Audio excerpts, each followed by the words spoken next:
हठ पकड़े, जय गुरुजी, हठ पकड़े नंद लाला मैयारी मोह चंदाला दे। हठ पकड़े हरि बोल नंद लाला मैया जी मोहे चंदाला दे। हठ पकड़े नंद लाला मैयारी मोहे चंदाला दे। मैयारी मोह चंदाला दे, मैयारी मोह चंदाला दे। मैयारी मोह चंदाला दे। बोलिए सांवरे सरकार की जय हो। बोलो लड्डू गोपाल जी महाराज की जय हो। बोलिए भागवत भगवान की जय हो। आज मध्याह्नकालीन बेला में आप लोगों ने महाराज परीक्षित के श्राप की पावन चर्चा सुनी। राजा परीक्षित को आज श्राप हुआ है और श्राप में श्राप मिला क्या है? हे राजा परीक्षित, जो तुमने मरा हुआ सर्प हमारे पिता के गले में लटकाया है वही तक्षक जीवित होकर आज के ठीक 8वें रोज तुमको काटेगा। आप लोग को पता है 7वें दिन का श्राप हुआ राजा परीक्षित को। राजा परीक्षित का जीवन कितने दिन के बचे? 7 दिन, क्योंकि 8वें रोज दिन की मौत है। केवल 7 दिन की जिंदगी है राजा परीक्षित की। और हम कहते हैं इस दुनिया में जितने व्यक्ति बैठे हैं सब राजा परीक्षित हैं। जितने लोग बैठे हैं ये सब राजा परीक्षित हैं। हम सबकी जिंदगी केवल 7 दिन की तो है। सोमवार से रविवार तक 7 दिन होते हैं और कोई सोमवार को निपटेगा, कोई मंगलवार को, कोई बुधवार को, कोई गुरुवार को, कोई शुक्रवार को, कोई शनिवार को, कोई फिर रविवार, कोई फिर सोमवार। जाना सभी को 7 ही दिन में है। भगवान ने ऐसी बढ़िया व्यवस्था व्यास जी ने बनाई कि भागवत की कथा 7 दिन में हो जाती है। पता नहीं कब से तुम्हारा सोमवार शुरू हो जावे, पता नहीं कब से तुम्हारा पहला दिन शुरू हो जावे, क्योंकि 7 दिन का जीवन है। हमको पता नहीं है कि हम कौन से सोमवार को निपटेंगे कि मंगलवार को, क्या पता। समय सब लोग देखते हैं, समय समय सब कोई कहे लेकिन समय न जाने कोई। कौन भला यह कह सके कि कौन समय कस होए। बहुत सारे लोग घड़ी देखते हैं, मुझे 10 बजे ऑफिस जाना है, 8 बज गया है, अभी खाना नहीं बन पाया घर पे, मैडम को डांटेंगे, क्या यार तुम क्या करती हो, टाइम से भोजन भी नहीं दे सकती, मुझे ऑफिस जाना है। अरे जरा मूर्ख, जरा सोच। पता है तेरे को भरोसा है जिंदगी का कोई 10 मिनट बाद तेरे साथ क्या होने वाला है? तू ऑफिस पहुंच पाएगा इसकी क्या गारंटी है? आज मैं कथा सुना रहा हूं, कल मैं सवेरे कथा दिन की सुना पाऊंगा कि नहीं सुना पाऊंगा, इसका क्या भरोसा है? पंडित लोग दूसरों का तो बड़ा बढ़िया बताते हैं कि तुम्हारा मंगलवार के दिन मौत होगी 2024 में। और जरा उन पंडित जी से पूछो तुम्हारी मौत कब है? जितने बड़े ज्योतिषी हों उनसे पूछो तुम्हारी मौत कैसे होगी, कब होगी, कहाँ होगी। अगर इतने जान जाए तो फिर मरे काहे का? अगर इनको पता ही चल जावे कि हम मोबाइल चार्जिंग पे लगाएंगे, मोबाइल दगेगा, उसी के दगने से हमारी मौत हो जाएगी, तो मोबाइल वाला लगाई पे न करिए विद इन चार्जिंग पर। जीवन का कोई भरोसा नहीं है। भगवान ने सब कुछ दिया लोगों को, ज्योतिष दिया, ज्ञान दिया, विद्वता दी, धन दिया, पैसा दिया, बिजनेस दिया, व्यापार दिया, परिवार दिया, रिश्तेदार नातेदार दिया, बुद्धि दिया, ज्ञान दिया, विवेक दिया, लेकिन 6 चीजें ले लिया। हानि, लाभ, जीवन, मरण, यश और अपयश, ये विधियां। सुनो भरत भावी प्रबल बिलख कहो मुनिनाथ, हानि लाभ जीवन मरण यश अपयश विधि हाथ। ये 6 चीजें भगवान ने कहा अपने हाथ में रख लेने में आदमी तो भगवान बन जाएगा। तो भगवान ने कहा तू धंधा बिजनेस कर, लेकिन फायदा नफा मेरे से होने वाला है। तुझे मेरे दरबार में आके सर झुकाना पड़ेगा, तब तुझे फायदा नुकसान समझ में आएगा। ठाकुर जी की कृपा देखिए, 7 दिन का जो समय आपको कथा में सुनने को मिला है, 7 दिन का श्राप। हम लोग कथा सुनते हैं तो हम लोग सोचते हैं कि राजा परीक्षित कहीं रहे होंगे, फिर उनको ऐसा श्राप हुआ होगा, भाई यहीं तक रह जाते हैं। अगर थोड़ा 2 कदम आगे बढ़ जाए तो हमारा जीवन सुधर जाए। हम लोग बस ये सुन लेते हैं कि कोई गोकर्ण थे, कोई आत्मदेव पंडित जी थे, कोई धुंधकारी थे, कोई धुंधली थी, लेकिन इतने तक रह जाते हैं। खाली 2 कदम बढ़ जाए जीवन सुधर जाएगा। खाली इतना सोच ले कि क्या पता ये कथा केवल समझाने के लिए बनी हो, हम ही लोग राजा परीक्षित हो तब, क्या पता हमारा जीवन भी केवल 7 दिन का होता। क्या भरोसा है इस जिंदगी का, साथ देती नहीं है किसी का।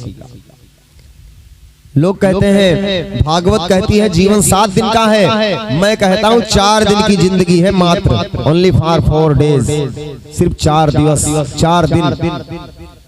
5वां दिन नहीं है हमारे पास, और 5वां दिन पल का भरोसा नहीं है, सेकंड का भरोसा नहीं है। ये जीवन पानी का बूंद है, पानी का बूंद, हवा पड़ जाएगी, बूंद फूट जाएगा, हम निपट जाएंगे।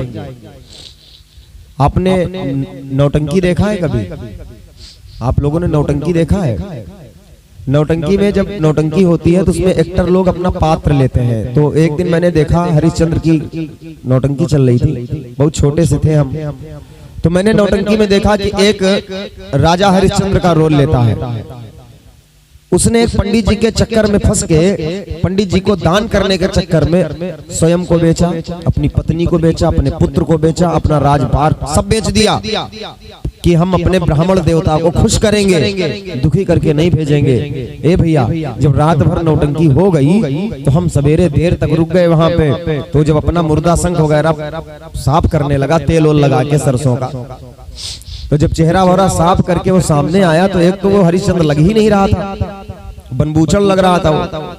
और रात में इतना खूबसूरत वो दिखे हरिश्चंद्र जैसा, क्या खूबसूरती थी उसमें। जब सवेरे देखा तो एकदम बनबूचड़ जैसा मिला वो। अब वो कंपनी मालिक से कह रहा था, यार 50 रुपए आ जाओ, कम दे रहे हो यार, पिछले प्रोग्राम में जो है 60 रुपया कम दे रहा हूं, आपकी 50 कम, हम अगले प्रोग्राम में तुम्हें जाइम ना।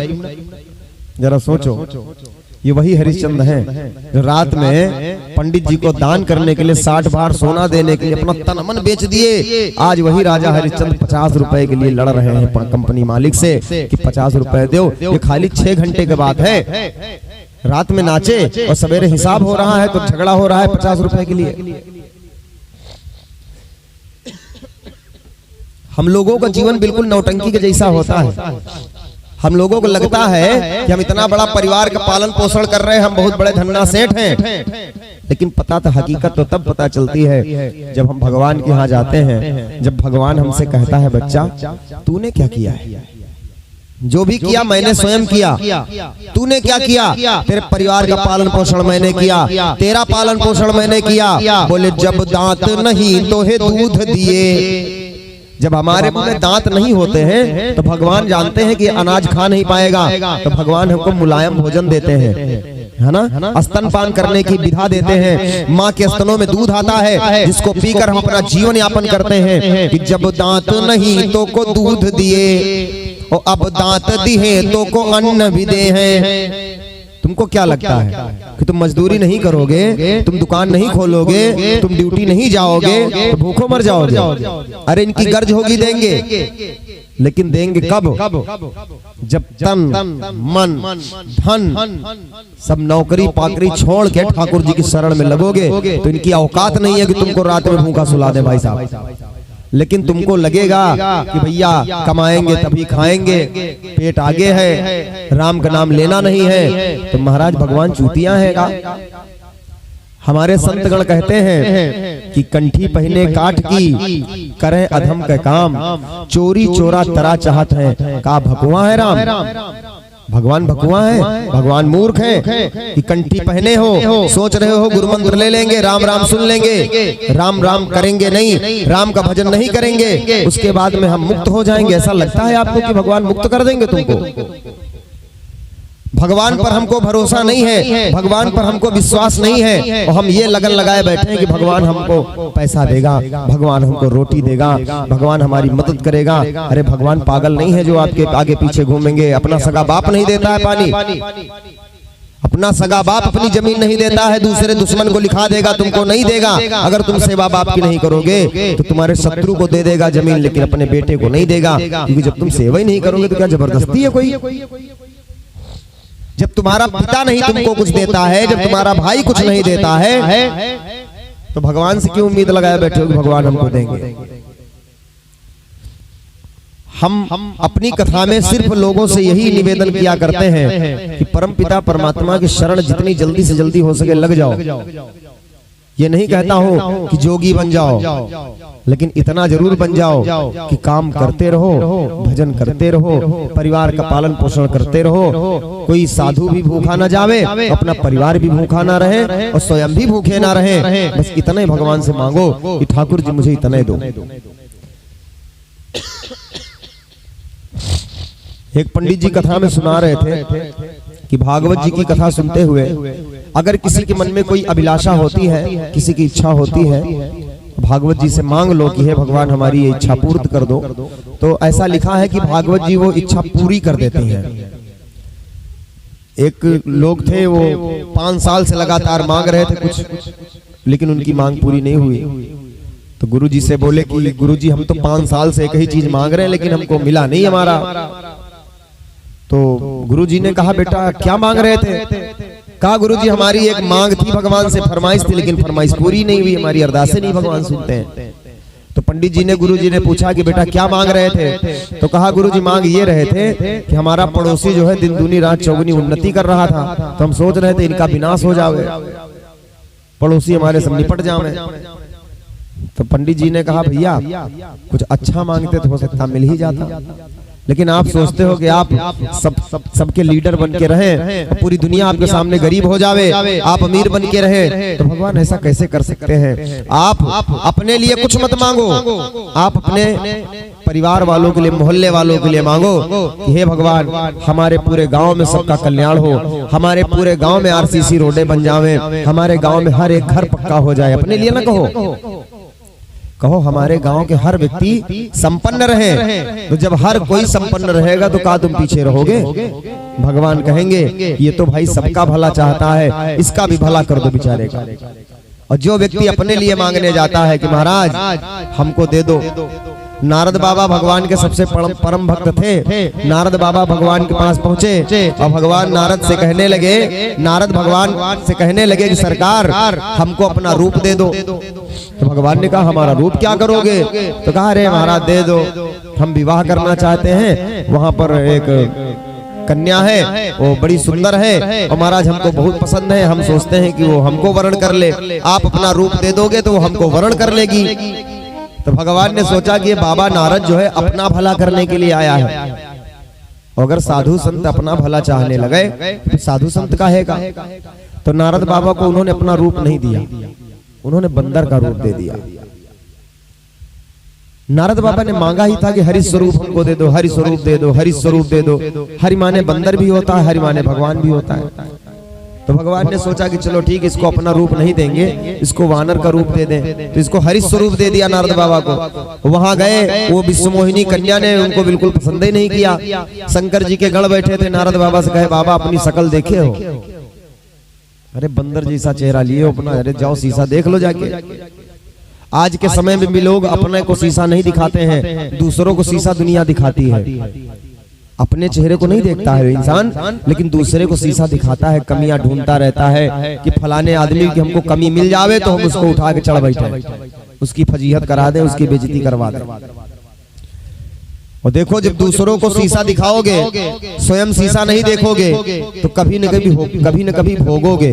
नारद बाबा को भगवान शंकर के गणों ने शीशा दिखाया तो नारद बाबा ने श्राप दे दिया कि जाओ निशाचर हो जाओ, जाके पृथ्वी लोक में जाकर मृत्यु लोक में निशाचर हो जाओ। और नारद बाबा ने भगवान को भी श्राप दिया, तुमने हमको बंदर बनाया है, जाओ आगे आने वाले त्रेता युग में तुमको बंदरों से सहायता मांगनी पड़ेगी। बंदर बनाए हो, जाओ तुम्हारी बंदर ही सहायता करेंगे। तो भगवान ने नारद से कहा तुम श्राप दे रहे हो कि आशीर्वाद दे रहे हो? नारद है ये तो आशीर्वाद है कि तुम हमारी मदद करोगे, आगे चल के तुम्हारी मदद करोगे। श्राप तो है नहीं। श्राप तो उसको कहते हैं कि तुमको कहना चाहिए था कि भगवान आगे चल के तुम भी बंदर बनोगे, ये तो श्राप हो गया। या आगे चल के बंदर ही तुमको मारेगा, ये भी श्राप हो गया।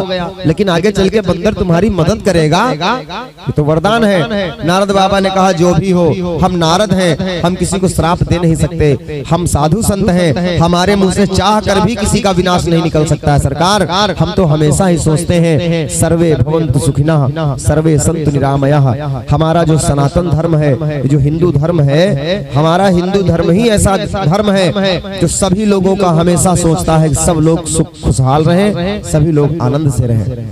हम लोग पूजा के बाद, कथा के बाद एक श्लोक कहते हैं, सर्वे भवन्तु सुखिनः सर्वे सन्तु निरामयः सर्वे भद्राणि पश्यन्तु माँ कश्चित् दुःख भाग् भवेत्। इसका मतलब होता है सभी लोग सुखी रहें, सभी लोग निरोग रहें, सभी लोगों के घर में खूब सारा धन रहे, सभी लोग बड़े आनंद से रहे। और सभी में हिंदू भी आता है, सभी में मुस्लिम भी आता है, सभी में सिख भी आता है, सभी में ईसाई भी आता है। यह नारा केवल सनातन धर्म उठाता है। बाकी अन्य धर्मों में जब जाओगे तो अपनी अपनी जाति का ढिंढोरा वहां पर पीटा जाएगा। वहां पर वो केवल ये कहेंगे इस्लाम रहेगा, इस्लाम रहेगा, इस्लाम के अलावा कुछ नहीं रहेगा, सब बेकार है, सिर्फ इस्लाम रहेगा, सिर्फ इस्लाम आगे बढ़ेगा। ये इस्लाम कहता है। हमारा हिंदू कहता है कि सर्वे भवन्तु सुखिनः, सब जने खुश रहे। जब सब लोग खुश रहेंगे तो हम भी खुश रहेंगे। भागवत की कथा में आगे कथा आती है, राजा परीक्षित को जब श्राप हो गया तो देश विदेश से सब साधु संत लोग, ऋषि मुनि लोग परीक्षित जी से मिलने आने लगे। हमारे लोगों के घर में जब कोई बीमार हो जाता है तो रिश्तेदार, नातेदार, प्रियजन सब देखने के लिए आते हैं, चलो स्वास्थ्य के बारे में जानकारी ले ले, कैसे स्वास्थ्य कैसा है। तो जब राजा परीक्षित को श्राप हुआ, तीनों लोकों में ऐलान हो गया कि राजा परीक्षित को श्राप हो गया है, तो तीनों लोगों में जिसको जिसको खबर मिलती है वो राजा परीक्षित से मिलने आता है। राजा परीक्षित के पास आए, लोग सब बैठे हैं, दरबार लगाए हुए, 88,000 ऋषि मुनि सब इकट्ठा हुए। राजा परीक्षित सभी संतों को प्रणाम करते हैं, सबका अभिवादन करते हैं, सबकी खूब सारी सेवा करते हैं यथाशक्ति। उन संतों के बीच में एक 16 वर्ष के नवयुवक संत का आगमन होता है। 16 साल के केवल साधु जी हैं। और 16 साल के महाराज जी का जब आगमन हुआ तो जितने साधु संत सब बुजुर्ग बैठे थे सब उठ के खड़े हो गए। और जैसे ही उठ के खड़े हुए तो राजा परीक्षित ने देखा सब बाबा लोग खड़े हो रहे हैं, तो स्वयं राजा परीक्षित भी हाथ जोड़ के उठ के खड़े हो गए और जय जयकार होने लगी। बोलो सुखदेव जी महाराज की जय। जय जयकार होने लगी सुखदेव जी महाराज की। 16 साल के हैं सुखदेव जी महाराज। राजा परीक्षित के मन में शंका हो गई कि हमारे यहाँ पर हिंदू धर्म में, सनातन धर्म में सिखाया जाता है कि अपने से बड़ों का सम्मान करना चाहिए। यहाँ तो मैं उल्टा देख रहा हूँ, यहाँ पर तो सब बुजुर्ग साधु संत लोग छोटे से बाबा का इतना सम्मान हो रहा है। हमारे यहाँ विद्यालय में हम लोगों को सिखाया जाता था कि जब क्लास में कोई गार्जियन आवे, कोई बड़ा आवे, तो तुम बच्चे लोग उठ के खड़े हो जाया करना और तब तक न बैठना जब तक वो गार्जियन बैठ न जाए। राजा परीक्षित ने अपने मन में सोचा कि यहाँ पर तो 16 वर्ष के संत के आगमन की खबर जब सुनी है तो 90-90, 100-100 साल के, 150-150 साल के बाबा सब उठ के खड़े हो गए। आखिर ये कौन है विभूति? इतने बड़े कौन से संत हैं जिनका इतना सम्मान करने के लिए इतने लोग उठ के खड़े हो गए? राजा परीक्षित ने कहा, सरकार मेरे मन में एक संदेह आ गया है, मेरे मन में एक शंका आ गई है, उस शंका का निवारण किया जाए। संतों ने कहा शंका बताइए। तो कहा कि सरकार ये जो श्री सुखदेव जी महाराज आए हैं, इनमें ऐसी क्या खास बात है, क्या वजह है कि आप सभी लोग उठकर खड़े हो गए हैं इनके स्वागत में? आखिर इनमें क्या है ऐसा? अब पूछा भी तो सुखदेव जी के पिताजी से पूछा, व्यास जी महाराज से। तो व्यास जी ने कहा, राजन जो श्री सुखदेव जी महाराज आए हैं इनको जानते हो तुम कि ये कौन है? तो बोले सरकार हमने सुना है कि आपके बेटे हैं। तो कहा ये मेरा बेटा वोटा नहीं है, ये तो दुनिया की नजरों में हमारा बेटा है।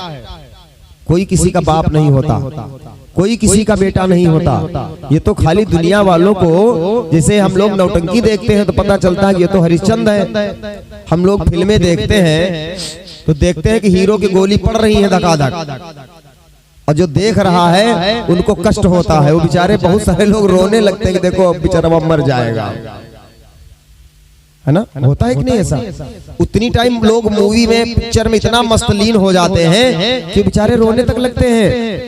अरे राम राम बेचारा, देखो अरे राम राम, कितना गरीबी बेचारा जी, अरे राम राम राम।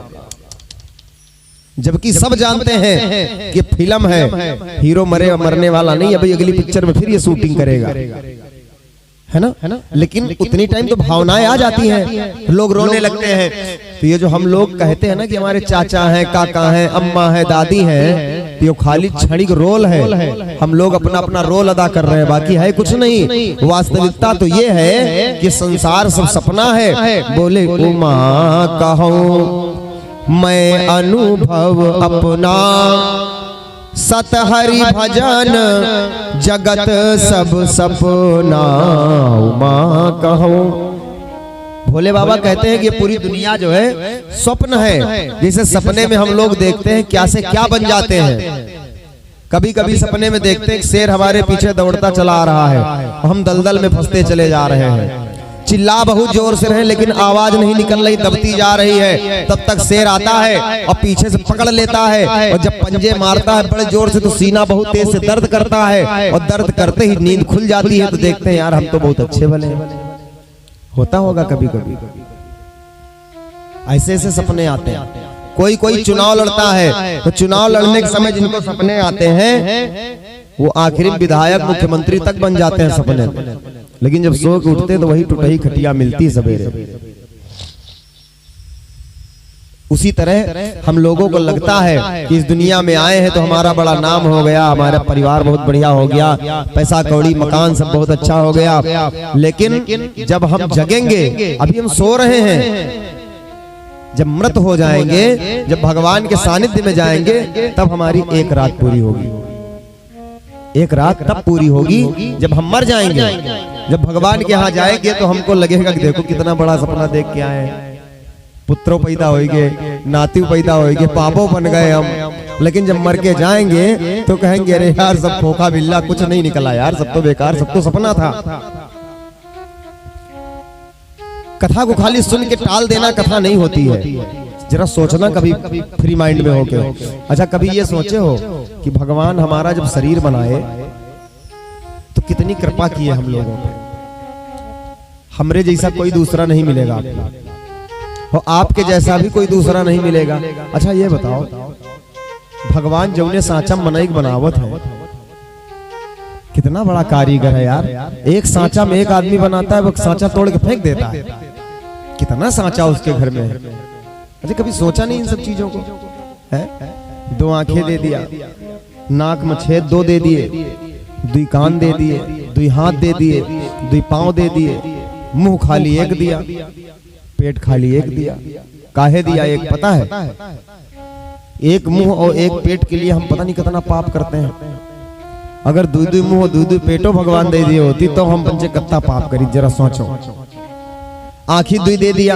अच्छा बताओ, एक आंख बंद करिए सब लोग, देखो दिखता है कि नहीं दिखता है?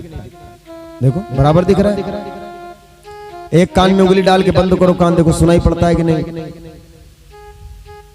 किसी दिन अपना हाथ जो है ऐसे करके बांध लेना ऐसे, और पूरा दिन निपाटना देखना, कोई विशेष समस्या नहीं आएगी, आपका काम चल जाएगा, है ना?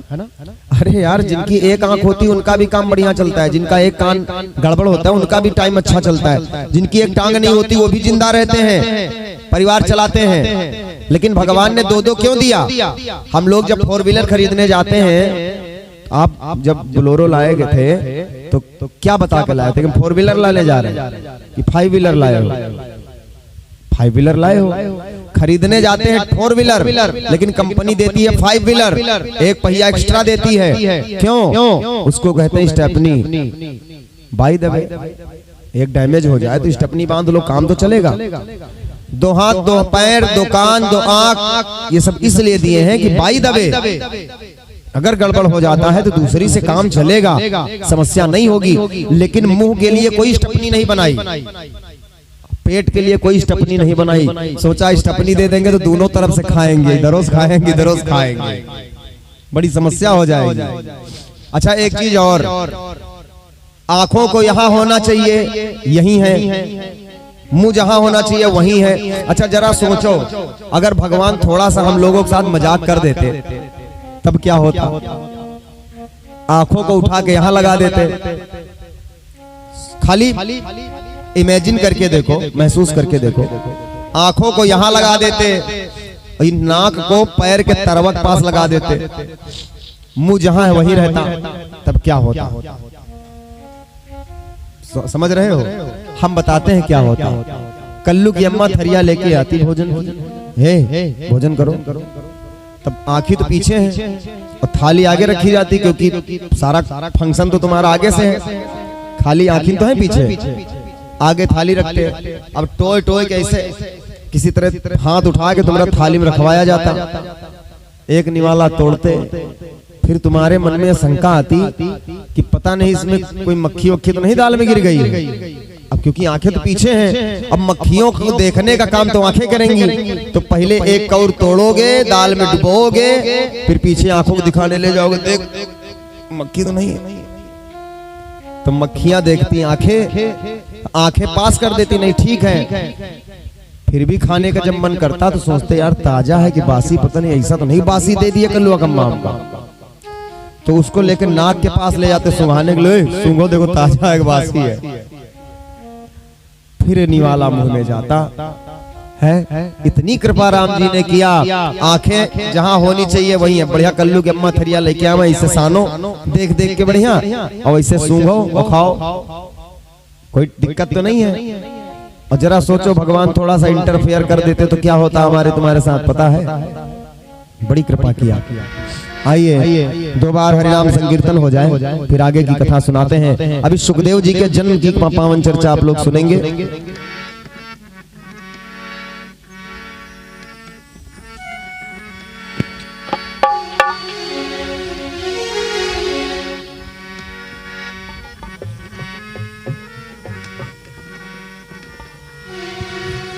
राम कथा गंगा अगम बही जाए, इमा कोई कोई नहाए। राम कथा गंगा बही जाए, इमा कोई कोई नहाए। राम कथा गंगा सुगम बही जाए, इमा कोई कोई नहाए, इमा कोई कोई नहाए। कोई कोई नहाए, इमा कोई कोई नहाए। कोई कोई नहाए, इमा कोई कोई नहाए। कोई कोई नहाए, इमा कोई कोई नहाए। राम नाम सीताराम, सीताराम नदिया अगम बही जाए, इमा कोई कोई नहाए। सीताराम नदिया अगम बही जाए, इमा कोई कोई नहाए। राम कथा गंगा अगम बही जाए, इमा कोई कोई नहाए। राम कथा गंगा अगम बही जाए, इमा कोई कोई नहाए। ब्रह्मा नहाए, इमा विष्णु नहाए। ब्रह्मा नहाए, इमा विष्णु नहाए। ब्रह्मा नहाए, इमा विष्णु नहाए। ब्रह्मा नहाए, इमा विष्णु नहाए। नारद नहाए, देखो बीड़ा बजाए, इमा कोई कोई नहाए। राम कथा गंगा अगम बही जाए, इमा कोई कोई नहाए। राम कथा गंगा अगम बही जाए, इमा कोई कोई नहाए। कोई कोई नहाए, इमा कोई कोई नहाए। कोई कोई नहाए, इमा कोई कोई नहाए। कोई कोई नहाए, इमा कोई कोई नहाए। कोई कोई नहाए, इमा कोई कोई नहाए। राम कथा गंगा अगम बही जाए, इमा कोई कोई नहाए। राम कथा गंगा अगम बही जाए, इमा कोई कोई नहाए। राम कथा गंगा अगम बही जाए, इमा कोई कोई नहाए।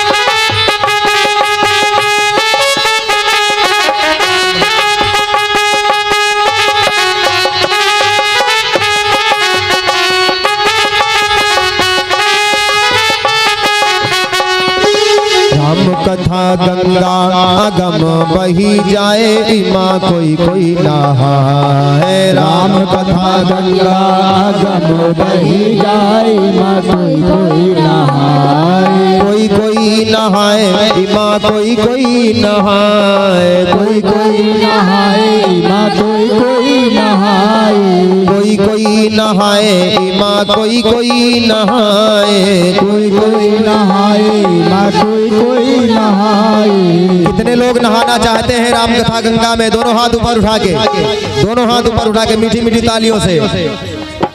हम हो नहाई इमा तुम हो नहाई। हम हो नहाई माँ तुम हो नहाई। हम हो नहाई इमा तुम हो नहाई। हम हो नहाई माँ तुम हो नहाई। राजो नहाए रहे ढोलक बजाए माँ कोई कोई नहाए। राजो नहाए रहे ढोलक बजाए माँ कोई कोई नहाए। हरे राम कथा गंगा अगम बही जाए इमा कोई कोई नहाए। राम कथा गंगा अगम बही जाए माँ कोई कोई नहाए। कोई कोई नहाए इमा सब कोई नहाए। कोई कोई नहाए माँ सब कोई नहाए। भक्तों नहाए रहे ताली बजाए इमा कोई कोई नहाए। भक्तों नहाए रहे ताली बजाए माँ सब कोई नहाए। अरे हम हो नहाए रहे राम गुण गाए इमा कोई कोई नहाए। हम हो नहाए रहे राम गुण गाए माँ सब कोई नहाए। अरे राम नाम नदिया अगम बही जाए इमा कोई कोई नहाए। राम नाम नदिया अगम बही जाए माँ सब कोई नहाए।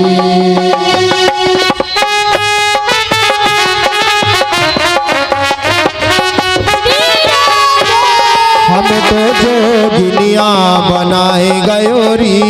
हम तो जोगिनिया बनाए गयोरी। हाय हम तो जोगिनिया बनाए गयोरी। हम तो जोगिनिया बनाए गयोरी। कन्हैया नंद जी को हम तो जोगिनिया बनाए गयोरी। हम तो जोगिनिया बनाए गयोरी। हाय हाय हम तो जोगिनिया बनाए गयोरी।